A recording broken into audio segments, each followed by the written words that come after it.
So let's talk a little bit more about Andy Granatelli.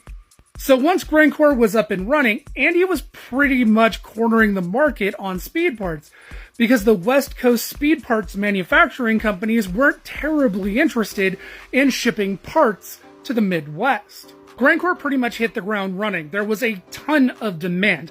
They made heads, intake manifolds, dash inserts, steering wheels, and a couple of other interesting automotive accessories for hot rod guys. They also gained a great deal of traction refurbishing Ford engines as high-performance Grancor engines. Now, you've honestly got to hand it to Andy because he started his business during World War II, and the majority of the people that were the most interested in doing this kind of thing were away at war. One of the largest blows to the company was the fact that Indy had actually shut down during World War II. That was pretty much most of the races, given the fact that gasoline, rubber, and a lot of the materials that go into making a race car were being rationed.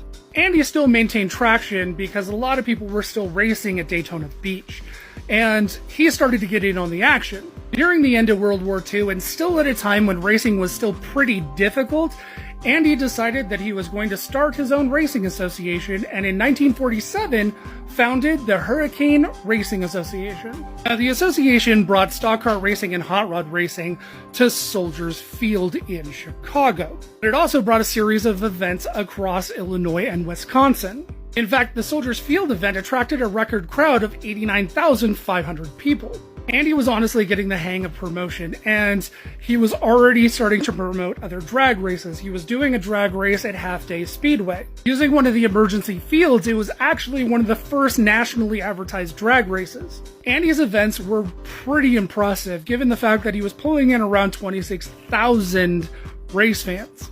And to give you some perspective, the races that were happening in California, the racetracks there could pretty much only pull in about 15,000 race fans at the time.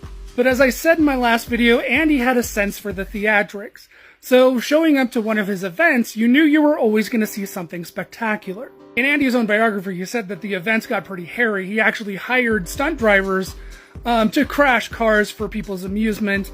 One of the things that he did, which was always a crowd favorite, is that he would drive a rocket car around, and the announcers would announce him as Antonio the Great. Now, there is still so much on this guy that I can technically do a part 3. Also, there's a unique connection between him and this supercharger right here. Also, they don't call him Mr. 500 for nothing. So there's still a lot we could cover.